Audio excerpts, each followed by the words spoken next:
يا أيها الذين آمنوا كتب عليكم الصيام كما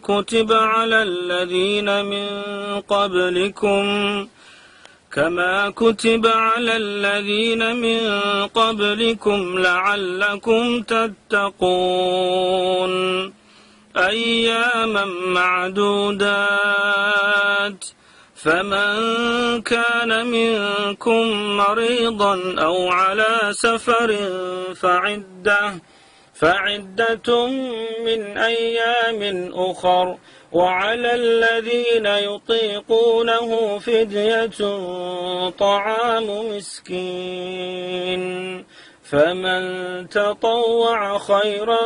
فهو خير له وأن تصوموا خير لكم إن كنتم تعلمون